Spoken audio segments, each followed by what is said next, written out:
Welcome to Cooking with Miss O. Let's join Mary Beth Oxendine in the kitchen as she teaches you how to cook Southern style healthy.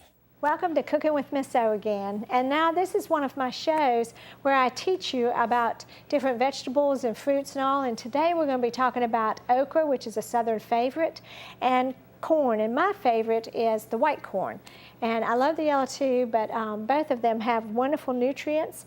And okra, I didn't realize until I was really studying this, I knew it was healthy, but it is actually one of the superfoods that we have. And people eat it all over the world, and I didn't even know that either. I thought it was just a Southern dish that we eat. Now, one thing about okra that a lot of people don't like is it's slimy. So what I'm going to do is show you how you can have it and cook it where it's not slimy, and that's one reason it also has another name, that it is the most not liked food. Not because of its flavor, but because it gets slimy. So I've combined that with corn in a dish that I do, and I have never had anybody not like the okra and the corn that I've done, people that don't even like to eat okra. So I'm going to show you how I do it. Then I'm also going to show you what I do is I buy it fresh at my vegetable stand, and then I put it up, while it's in season, I put it up in freezer bags right when I get bunches of it. I do that with strawberries, blueberries, I do that with my okra, my corn, and then I use my corn and my okra both in my winter vegetable soup. So then I have it fresh in the summer, and then when I freeze it, I still have the nutrients and all, and so I'm getting a healthier product than if I buy a canned thing. All right, and then I also know it's grown right here in South Carolina, in the USA, and that really helps a lot too. First of all, I want to go to my verse, and this is a verse that God gave me in 1994. It's in Exodus 23, verse 20, and then I drop down to 25, and it says, "See, I am sending an angel ahead of you to guard you along the way and to bring you to the place I have prepared for you." And the next 25 says, "Worship the Lord your God, and his blessing will be on your food and water, and I will take away sickness from among you, and none will miscarry or be barren in your land. I will give you a full lifespan." At that point, I had gotten very sick from a miscarriage, and I actually almost died, and it scared my family to death and me too. But in the middle of that, before I really knew I was going to be okay, God gave me that scripture. So for 3 months, it was touch and go with me after this miscarriage, and God promised me that he was going to give me a long lifespan. So I've prayed that over my family, and I prayed that over a lot of other people too. But in that, I want to show you what I have learned in all these years about us being healthy and God's blessing our food is we eat it as close to the way God made it. And that's what helped my daughter be healed of cystic fibrosis. That helped my husband, who had a genetic artery condition, and that helped him to live longer than they really thought anybody could live with that. And it's helped me to regain my health after this bad miscarriage. So I just want to tell you that what I'm going to do first is I'm going to show you, I also am using vidalia onions in this, and I do use sea salt, but when I'm doing fresh vegetables and all, I try to use as little as I can with that. So I use organic garlic, which I get at Ingles, and in a little bag, and it looks like this. This is a whole bulb, but I only use 1 or 2 cloves, and I put this in a lot of stuff, and that makes it so I don't have to put salt on everything, so you're not having so much of that kind of sodium. Now, I'm going to show you first here. We have to get the corn going before we start with the okra.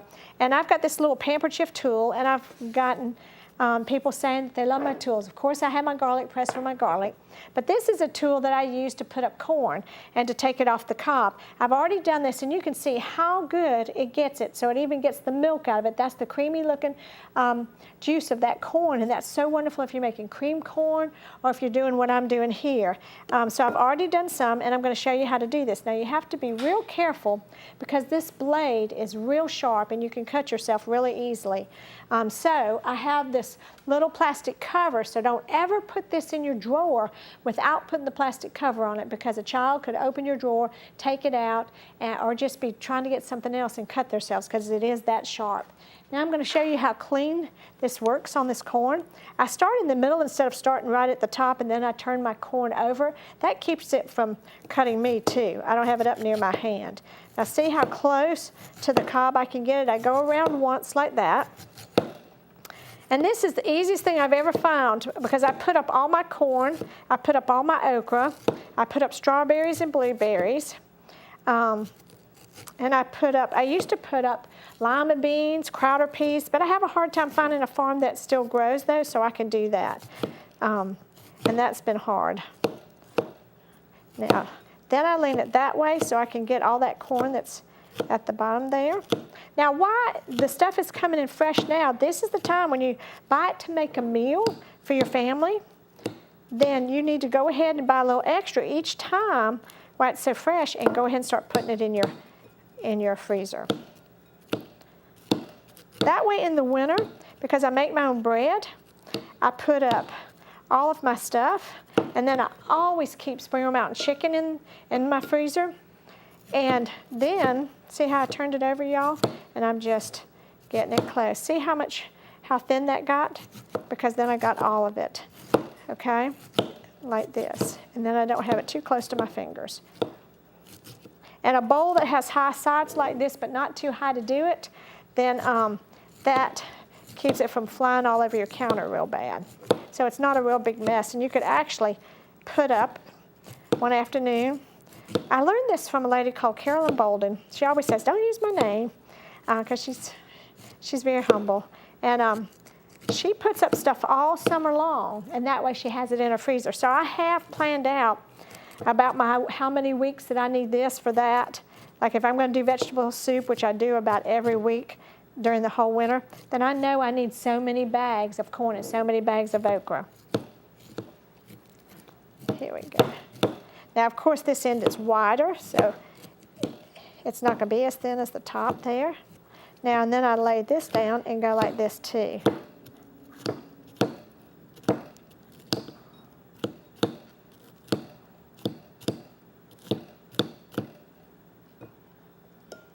Now, do you see how clean that ear of corn is?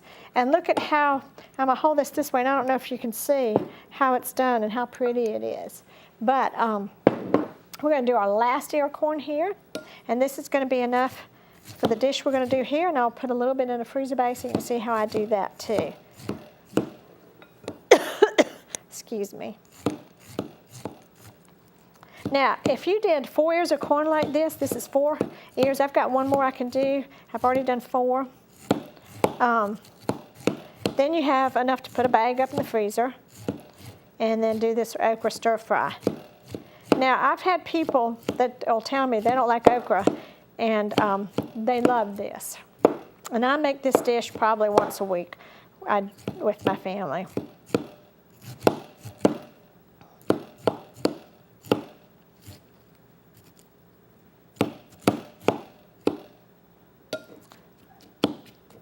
Now, we're going to put this corn in a pot, and this is what you have to do when you freeze corn. And we're going to cook it so it gets yellow, not really yellow, but where you can tell that the corn is done. And I don't overcook it. I probably undercook it just a little bit. And then I pop it in the freezer or put it in with this stir fry.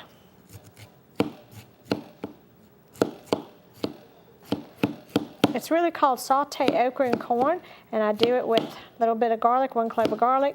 I do it, that's a mini size of the vidalia onions that are out now, and I absolutely love those because then I can use that whole thing in that dish.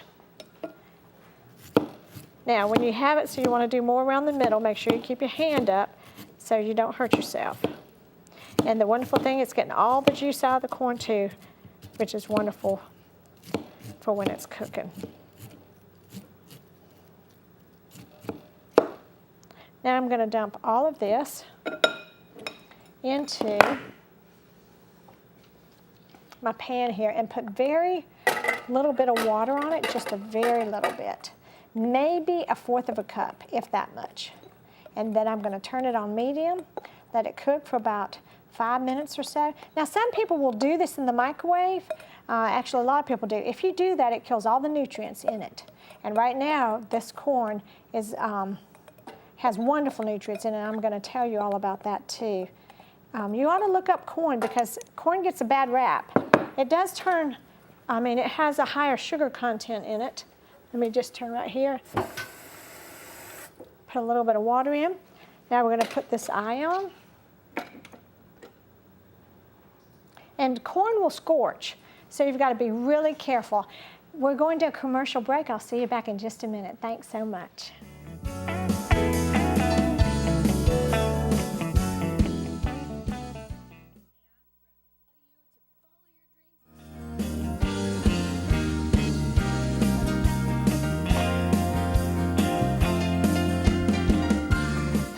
Welcome back, y'all. I've been already working on my okra. My corn is all done. You can turn it up to medium high if you want. I know you probably can't see this, but it has, the water has blended in with all of the juice from the corn, and the corn has gotten darker. It's not just a white, it has a yellow tint to it, and that's how you can tell it's done. So I don't know if you can see that or not, if you can see it from the mirror up there, but now what we're gonna do is, we're gonna cool this down. So I'm gonna put it right back into here, and then I'm gonna put some of this into my frying pan with my okra and saute it, and then as soon as it's cool, I'm gonna put this in a plastic bag before the end of the show, and then show you how I fix it and put it in the freezer. Then you can dump this out for soup, or you can dump it out for this corn recipe, but I also have other corn recipes. I also use this corn in a dip and in a cheese ball too, and I can show you that. And we will use this to drain some of this to put it now in there when we do this. I will just do maybe a half a tablespoon of olive oil here for the okra and the corn. Then I might need a little bit more. And that way, if you notice, my corn is young and fresh, so it is not slimy at all. I've already rinsed that off. And I've cut this up right now, and I leave the other end on, but I only take that part off. Now we're gonna do the vidalia onion, and I'm going to turn this eye on for the oil to get hot. I wouldn't do it above medium right now because we don't have anything in it, just for it to get hot. Sometimes I cut it like this, and then sometimes I just cut both ends off, cut it in half, and then I can put the rest in the refrigerator for the next thing I'm using it for. Let me just set that in there.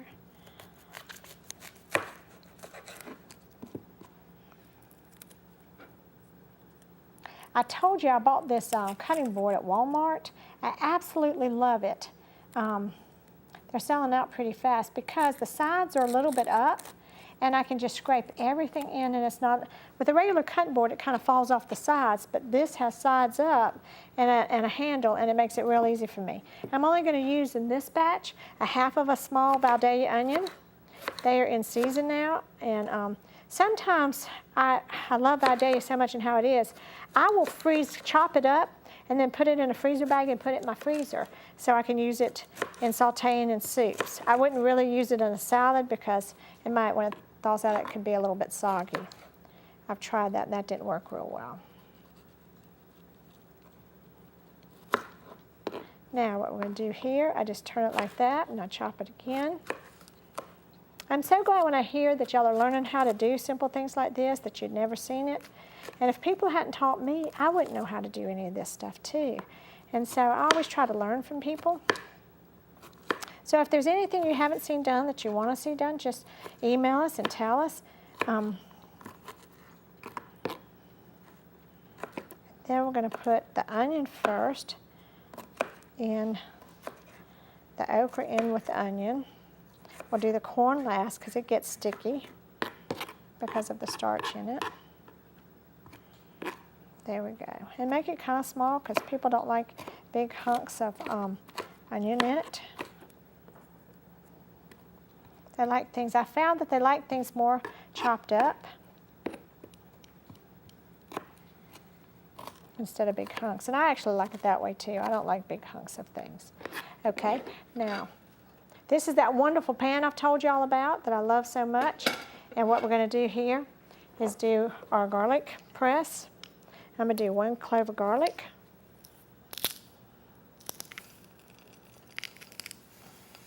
Like this.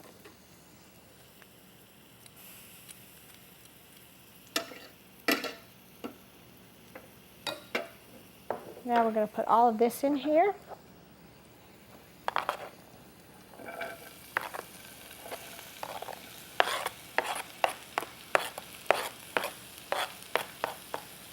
We're going to get this going, and then we're going to drain some corn in there. Now, I did find out with my pan at home, you just really, on one of the shows that Gus Arundel was on, he said, Mary, don't you need something that won't scratch it? And at first I was told you didn't, but I did scratch mine. So this is a tool I found at Walmart. It's really inexpensive, and then you can put it here on the pan and it doesn't hurt it. Now we're going to let that cook. Get that a little bit brown. And I'm going to show you. I use the Glad bags for freezer, and I do this size for my corn and for my okra because then I can just take it out. For a family of 4, which we were, that's what I could do. And if we had more people and relatives over, I would take 2 bags of things out. Now you don't want this to be too done before we add that corn, but we want the garlic and the onion and all that to get a little bit done before we add the corn, because the corn will go really faster than all the rest of this. This is how I do it. I've already washed it. It's dry. Make sure it's dry before you put it in there. It'll get ice crystals to it. And then, I'm going to put this right up here. I'm going to close my Bible here. Set this right here. And bring this here. Now your kids can do this with you. You know, I taught 3rd grade, and I quit to stay home with my kids, and they would do this. They could put the corn, the okra in the bag. You just tell them to lay them one next to each other. It's a good way for them to be helping you and learning. I always had kids in the kitchen with me. My daughter and her friends, my son and his friends. He had a friend that studied to be a chef, and he would come in my kitchen, Isaac, and we loved Isaac so very much, and he's gone on to be with the Lord. But he was a great young cook.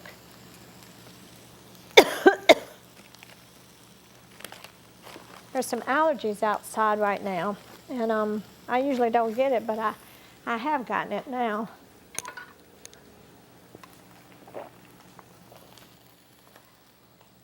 We've had a lot of pollen.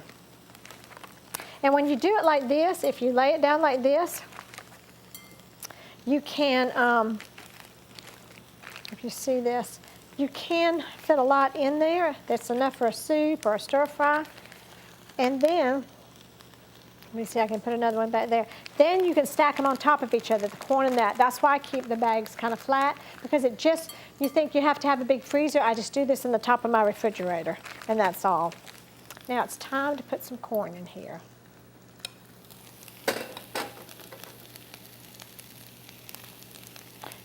We want to save the juice for the part I'm putting in the bag, because that makes a good cream corn.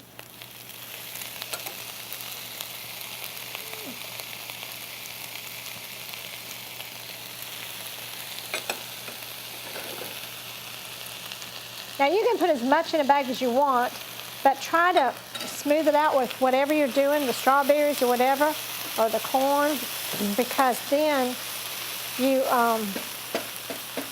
can stack more in a freezer. Now if you have a big freezer, that'd be great too. I do have a little freezer out in my storage room.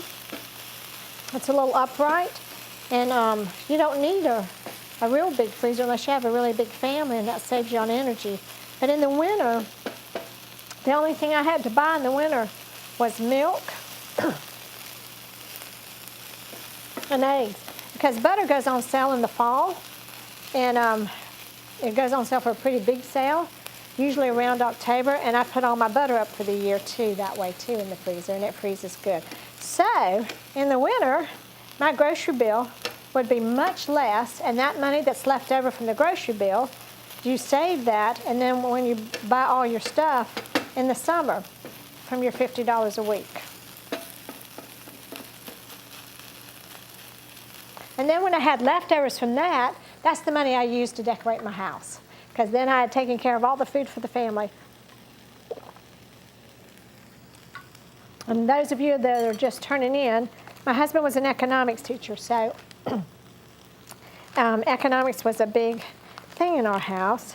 so that I could be able to stay at home. And I know a lot of you women would like to stay at home with your kids. Okay, that's about as full as I'm going to get that.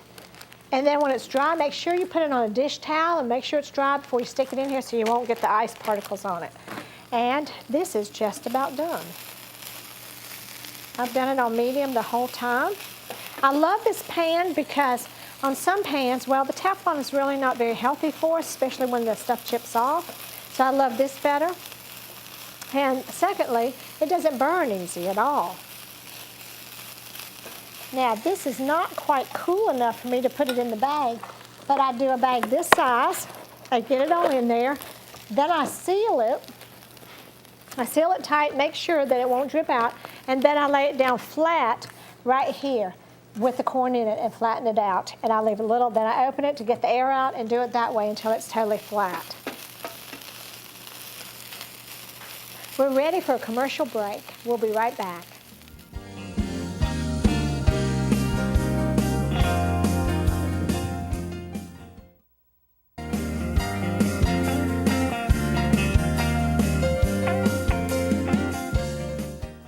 Welcome back. As you see, we were able to get out of that little bit of okra. We've got 2 bags that are going in the freezer. One could be for stir fry, one for my vegetable soup. Both of those are in my cookbook. And my website is Cooking with Miss O, M-I-S-S, and capital O.com. And this is 1 bag of the corn. This could be for cream corn or it could go in the soup. We finished this here, and I'm going to try it now. I always like to bless my food. Lord, bless this food to the nourishment of my body. Thank you for it, Lord, and anybody else who tries it. Amen. And let me see. Now, when you do it with fresh corn like I did here today, and white corn especially,